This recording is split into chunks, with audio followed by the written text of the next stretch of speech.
As long as we're prepared. The other 10%, they're ready for the show. Okay. So, around like 11:30 last night, I called Jim to my room from the bar. And I said, I need to see you one more time before tomorrow, so I feel prepared. And we had like 15 minutes of sitting up there talking. And as you're probably about to find out, he's a very good speaker. And I'm a wreck, and I'm crying, and he's talking to me, and he's saying things that, while they seem trite, are true. You know, telling me that I'm his soulmate and I'm his perfect fit. So then I said, on your way, back to the bar. And I sat down to write my vows. I wait till the last minute. I do all my best work at the last minute. And I did what any creative person would do, just like ants. I went on the internet. Surely somebody knows more than me about love. And I was finding nothing. The sentiments were right, but it wasn't exactly what I knew to say. And then I just found this little wedding planning book that we got when we first got engaged, and I used it for all of a month, because then you started planning, and I was like, well, hands off, I don't need a book. But when I first got it, I guess I started writing down quotes, things that meant something to me.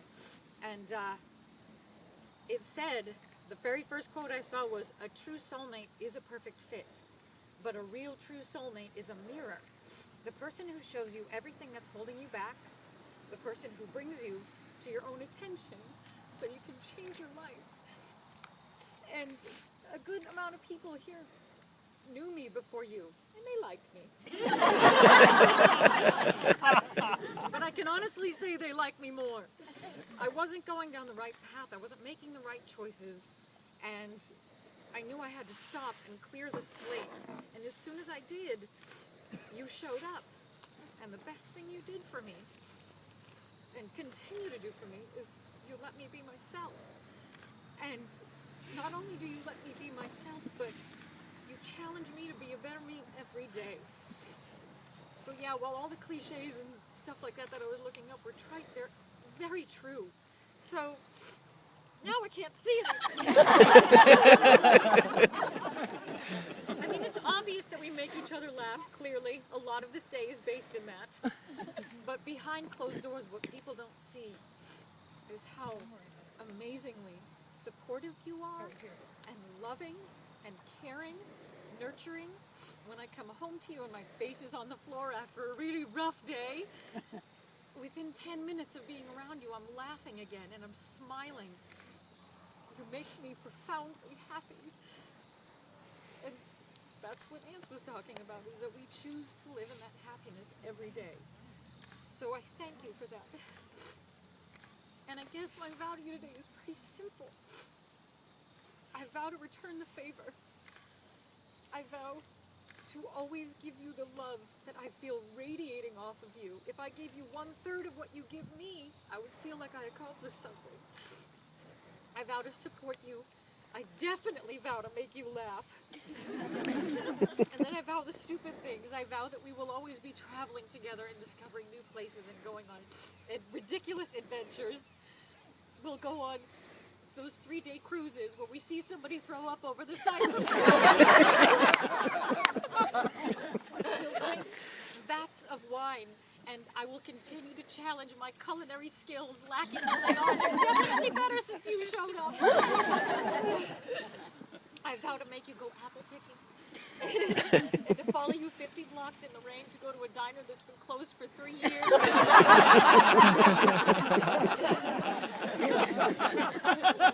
I vow to sit at home and watch old episodes of The Chappelle Show and laugh uncontrollably until I can't breathe anymore.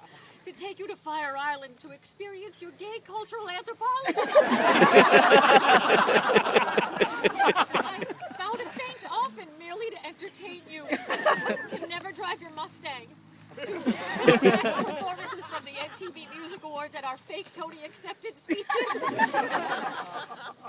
Basically, if the last 3 years are any indication of what's to come, I am so excited to spend the rest of my life with you. Have a blast.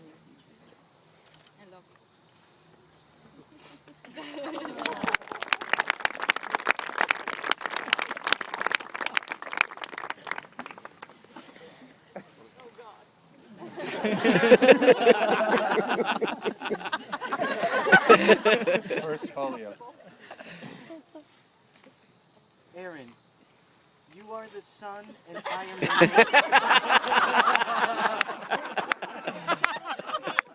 moon. Greatest opening vows ever. Well, hi gorgeous. How you doing? Oh, I appreciate you taking time out of your Monday for me. So, our day's here. The weather did more than behave. The music is beautiful. Kendra is still somewhat sober.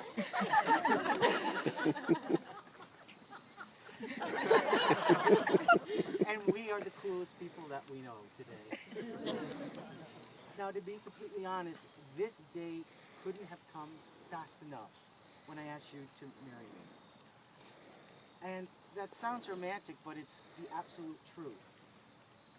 And so now I have to tell you why. And for God's sake, don't cry like a big girl. First of all, look at you. You are stunning. And it's not because you're just giving me eyes, lips, and hair fascinator. But I have never met anyone like you in my life. You're someone who walks into a room constantly and people say, who is she? And that's because you light up the lives of everyone that you meet. And it's not just because you're truly the funniest person I have ever met in my life, or the loyalist friend in anyone in your life, but it's because you wear your heart on your sleeve. And it's because you seem to have a secret of how to live life to the fullest, and you want to make sure that everyone around you is doing the same. You cast your spell on anyone who comes within 3 feet of you. And not only do we feel better around you, but we seem to forget our insignificantly daily problems because we are far too busy laughing our asses off. And that, my love, is magic. And I constantly dream about magic in my life. I dream about it on a daily basis. And through my life, many magical things have happened, but I have never met anybody who creates magic on a daily basis like you do. You waved your magic wand at me 3 years ago by using the popular magical incantation. Are you looking at my ass?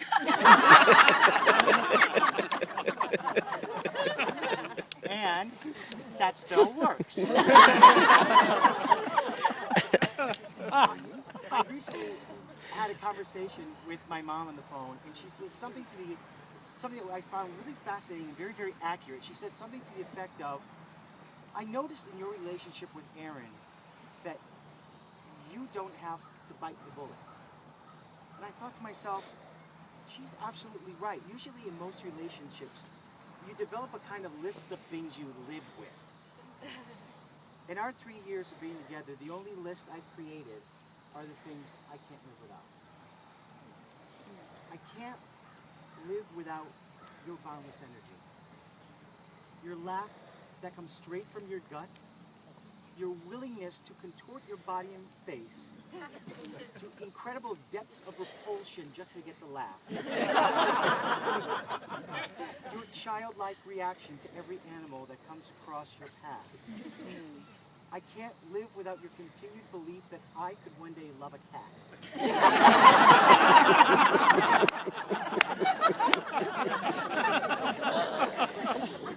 I can't live without the love and support that you give me, your family, and your friends on a daily basis. You want everybody to succeed, except for the people that we don't like.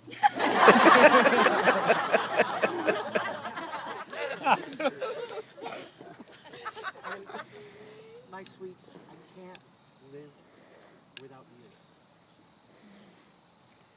And I dreamed of the day I could finally say those words to somebody and actually go to the grave believing it in the deepest core of my heart and soul. So what is it that I'm supposed to vow to you now? Am I supposed to come up and do an expected laundry list of romantic things that are heartfelt and sentimental and will make you cry? Of course, I will love, honor, cherish, and on occasion obey you. Those should be given in any relationship, especially a marriage. Now, for you, my love, I am not making traditional vows or expected promises. I am making all-out threats. You are stuck with this cute little balding man for the rest of your life. You have no choice but to laugh with me on a daily basis, and as you figured out, it's more like every 5 minutes. You are stuck eating my delicious dinners because I can't imagine making them for anybody else. You are forced, from this day on, to sit on the couch at the end of a long day with a drink in hand, cuddled up in this general area, and watch ridiculous television shows with me. And like it or not, you have to deal with the fact that I will put you on a pedestal. And it's not just because I love you that I think that you're the most talented and beautiful woman that I have ever met. But I can also tell the world, yeah, that's right. She even lets me have sewing time with her. Sewing time is the euphemism for sex.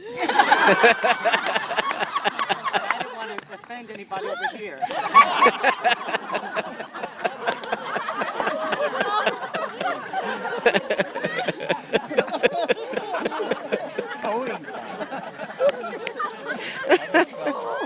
Forever, you know, they're taping this. So, here we are. A day I never thought that would happen again in my life. A day I wasn't sure I would ever be ready for again. But I dreamed, as J-Bo said, that I would get a second chance. And one day, without any introduction or fanfare, fate stepped in. And my love, I truly do believe that fate is kind. She brings to those to love the sweet fulfillment of their secret longing. So like a bolt out of the blue, fate stepped in to see me through. Because when I wished upon a star, you came true.